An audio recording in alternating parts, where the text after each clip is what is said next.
Hello and welcome to Crime Beat Most Wanted. I'm Tracy Tong.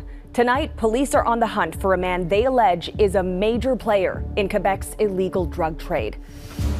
A conflict between criminal organizations erupts in eastern Quebec. The war over drug territory is violent, involving kidnapping and torture.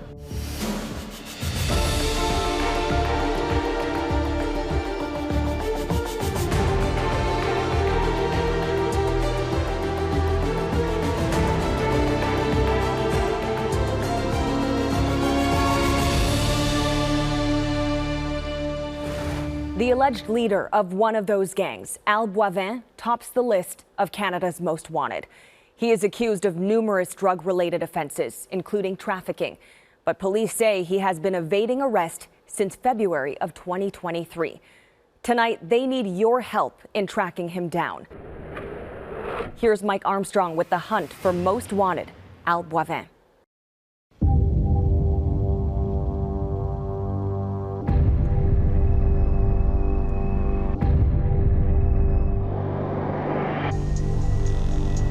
Even in the criminal underworld, there are rules. It's not on any map, but the province of Quebec is divided into territories. Different gang leaders control different regions. To sell drugs just about anywhere, dealers are supposed to give a cut to whoever controls that region, basically a 10% tax. Failure to pay tends to mean conflict. Félix Séguin is one of Quebec's top crime reporters.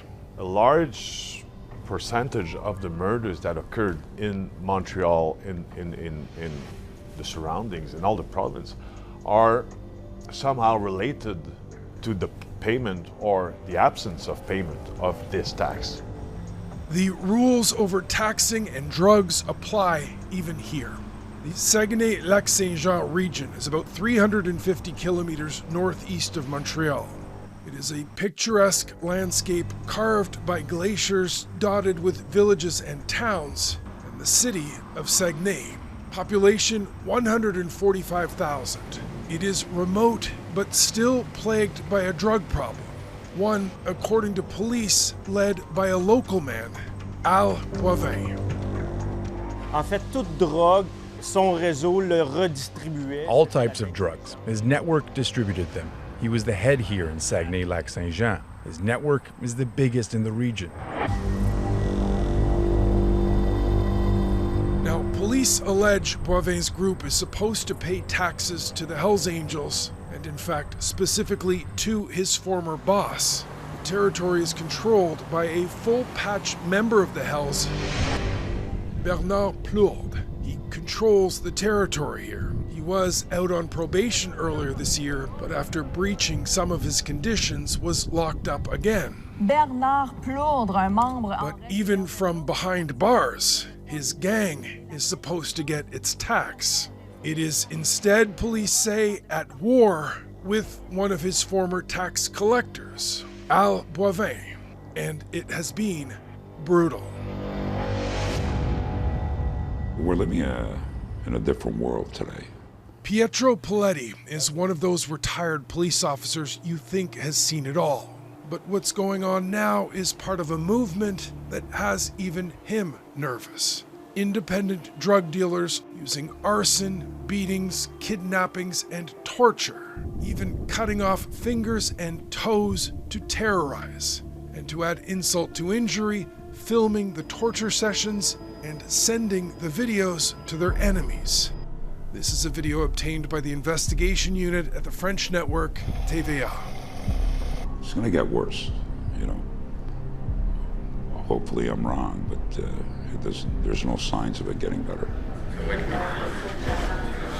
The man police allege is in the middle of the criminal chaos is Boivin. He is 33 years old, but his entire adult life he's been in and out of jail. There were opportunities to turn things around, but they never took. A man who, according to police, leads a network of drug dealers from the shadows, now has his face on billboards and, according to police, is on the run. Police want people in the Saguenay region to know what Al Boivin looks like and to know there's a reward for his capture, up to $100,000. C'est une priorité pour l'escouade régionale mixte et pour les autres policiers parce que It's a priority for the regional mix squad and for other police forces because we want to stop the violence.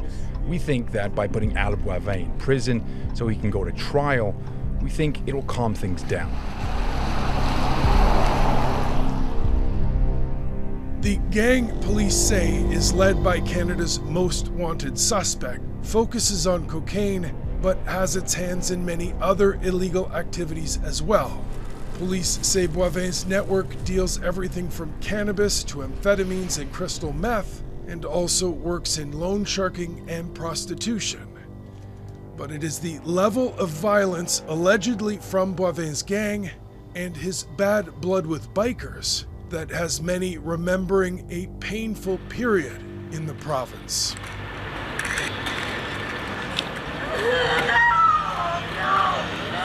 Quebec's biker war between the Hells Angels and rival Rock Machine Gang ran from 1994 to 2002. More than 160 people were killed, including innocent civilians caught in the middle. A father who coached his son's hockey shot gassing up his car, mistaken for a biker. A waitress in a diner held up by a biker during an attack as a human shield who took 4 bullets. And an 11-year-old boy playing in the street killed by a bomb planted under a biker's vehicle. That entire 8-year conflict started as a fight over the control of territories and taxation. Decades later, police want to stop the battle between independent gangs and the Hells Angels before it, too, spirals out of control. I think that is the most significant security crisis that we have lived since the biker wars. Now, the Hells Angels are in fact embroiled in 2 turf wars simultaneously. While police say Boivin's gang fights for independence in the Saguenay region, another group is waging a parallel war in and around Quebec City. The Blood Family Mafia is a street gang, according to police, led by another man on the run, Dave Pic Turmel. His Facebook profile may say he studied at Harvard. He did not. Turmel instead, according to police, leads a network of dealers and is refusing to give the Hells Angels a cut. To force his point, police say Turmel's men have resorted to a level of violence inspired by Mexican drug cartels.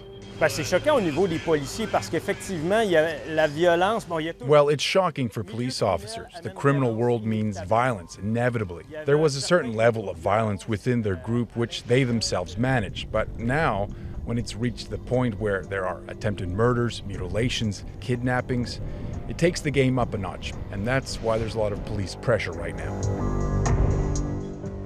How Al Boivin and Dave Turmel may be related is unclear. According to police, they lead gangs in different parts of the province. But observers say they have been in contact with each other and appear to share a common enemy. Criminologist Maria Morani. Tous ces gars-là, ils se sont unis. All of those guys, they came together because they were generally fed up with the Hells Angels. It's like if I tell you the enemy of my enemy is my friend. Their strategic calculations. How can I make money without getting a bullet in the head? I need to have friends. Police tried to take down Boivin in February of 2023. There were several raids targeting his alleged gang in Quebec and in Abbotsford, British Columbia. A multi-force effort, Opération Radon. 12 people were targeted with arrest warrants. Within hours, police had 11 of them behind bars. Boivin, alleged to be the leader of the gang, wasn't caught. Effectivement, c'est seulement que lui qui manque présentement. It is only him, Bodia says, that is still missing.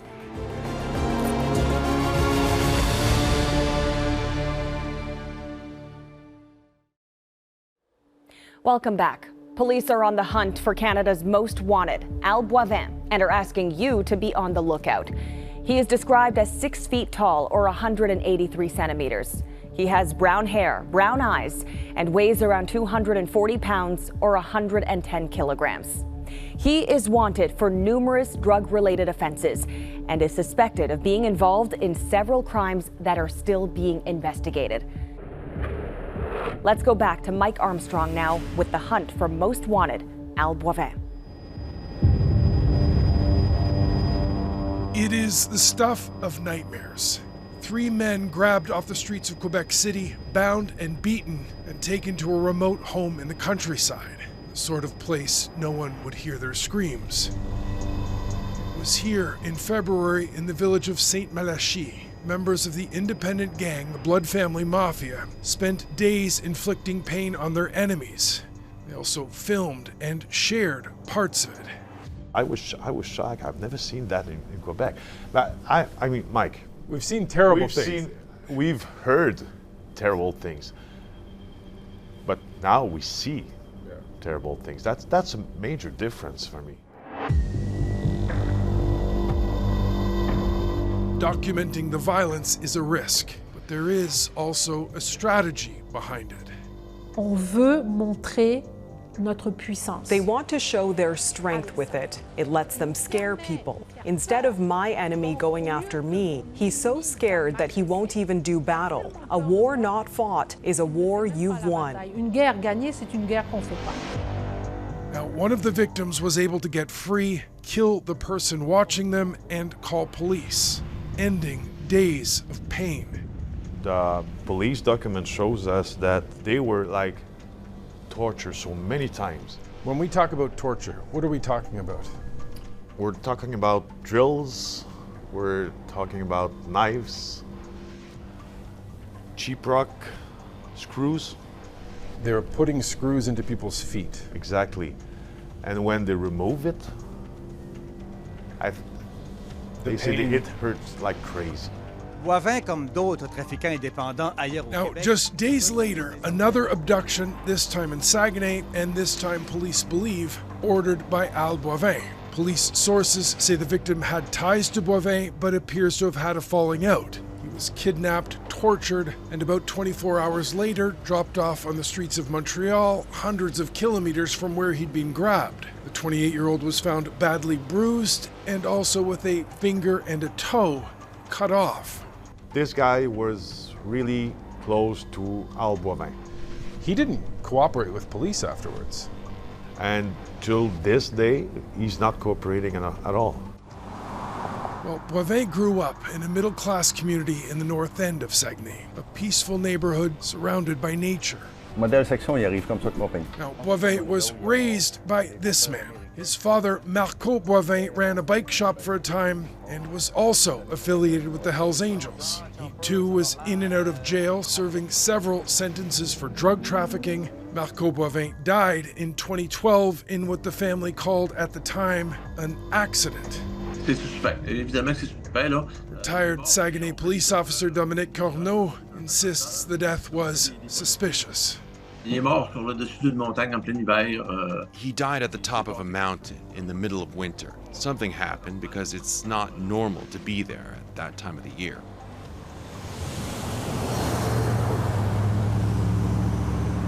Al Boivin had run-ins with police early. His first stay behind bars was for a crime committed in this hotel. He and 3 accomplices lured a man to a room, tied him to a chair, and beat him for hours. Boivin pleaded guilty to kidnapping and assault. This is crime scene video taken by police after an event in 2018 that would again land Boivin in prison. It was an altercation with a woman in his home.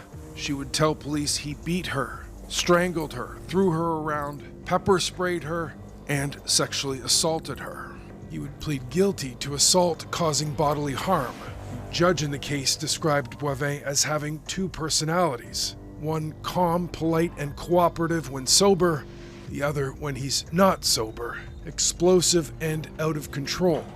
At the time, in court documents, the judge says Boivin made a living as a loan shark. He lent people money from $500 to $10,000 at an interest rate of 50%. At that time, Boivin was serving, according to police, as a sort of right-hand man to influential Hells Angel Bernard Plourde, the man who controlled drug trafficking in the region. Police documents are clearly saying that Al Boivin was seen by Bernard Plourde as a good candidate to become a full-patch Hells Angels. Now, at some point, Séguin says something happened, a trigger that ruptured the relationship. Boivin would go from trusted soldier for the Hells Angels to an enemy, according to police documents. He was the guy who was charged to collect the tax. So he knew exactly how it goes. He knew exactly the rules. He knew exactly who paying taxes to who. And guess what? Some of those guys have been beaten by Al Boivin's team. Everything changed with the February kidnappings. There was too much media attention, and police went after the independent gangs. The suspects that we're looking for that are not in Quebec, we're working with different authorities. I'm not going to go into too much detail. 33 people linked to the Blood Family Mafia were arrested, rounded up basically in a weekend. 4 members of the gang, allegedly led by Boivin, were also arrested in February. 4 more were picked up in June. But even on the run, police believe both Boivin and Turmel have been able to continue their wars with the Hells Angels. Turmel is believed to be in Europe, possibly moving between Portugal and Spain, but still directing henchmen. Boivin is believed to be in Canada, possibly moving between Quebec and Ontario. There have been sightings and tips to police. One, according to sources, very nearly led to Boivin's capture. It was a tip early in the summer that Boivin was in a house in Île-Perrot, Quebec, Canada's most wanted suspect, in a bedroom community just west of the island of Montreal. They were tracking him or trying to track him, and the minute police arrived at the house, they heard that they missed him by a few minutes, so he was already gone. So he somehow knew that police was coming. Maybe, or he just got very lucky. Or he got lucky. But the undisputed fact that he was gone before they arrived. And police missed him by that much. 8 minutes. 8 minutes. Yeah.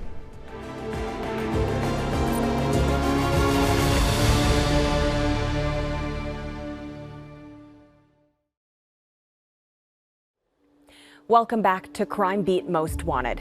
Police are asking you to be on the lookout for Al Boivin. His last known residence, Saint-Lazare, Quebec. But police believe he could be in the Ottawa area. If you have any information on his whereabouts, call Crime Stoppers. We return to Mike Armstrong now with the hunt for Most Wanted, Al Boivin.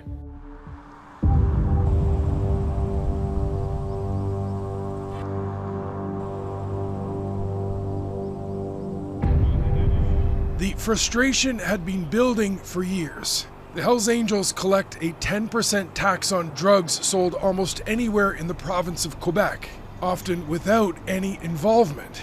Whether it's street gangs or independent drug traffickers, they're supposed to pay a cut. La révolte, elle était là. Moi, je l'entendais sur le terrain. The revolt, it was there. I heard it on the ground. There was a growling. They were fed up. They didn't want to work for the Hells. Now, when criminals refuse to pay the tax, there are consequences. 33-year-old Francis Tank Turgeon was shot outside his home east of Montreal in 2019 over a reported $80,000 tax debt. Since Hells Angels are controlling almost all the drug territories in Quebec, just imagine how much they can make money just by taxing. It's a market economy for them.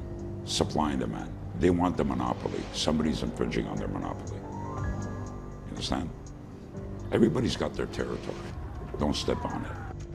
Well, 2 independent gangs appear to be fighting back. The Blood Family Mafia, who police allege is led by Dave Turmel, and a gang out of the Saguenay-Lac-Saint-Jean region that police say is led by Al Boivin, a man who is now at the top of Canada's most wanted list. His face part of the Bolo program in ads and on billboards in his hometown of Saguenay, Quebec. The reward offered for information leading to his arrest, up to $100,000. Our message to the public is simple. Please be on the lookout. In recent months, police have hit the gang hard. There have been several arrests and sizable seizures. Staying ahead of police on the run takes money, and that's what police are targeting. But they believe Boivin's alleged network is still operating, and he is still in control. Oui, tout à fait. Il est probablement là encore aujourd'hui. Yes, absolutely. He's probably still there today, but it's the job of police to throw a wrench into the works to get the money out. Despite the pressure and his new profile, Boivin remains at large.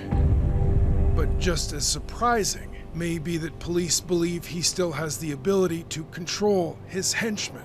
Même si le boss, le chef... Ronnie says if a gang's boss is in prison or in exile or on the moon, if he's not dead, he's still active. In the meantime, he just has to look over his shoulder all the time, every day. Here is one last look at Canada's most wanted, Al Boivin. Police believe that all it takes is one tip, and you could collect a reward by calling in information that leads to his arrest.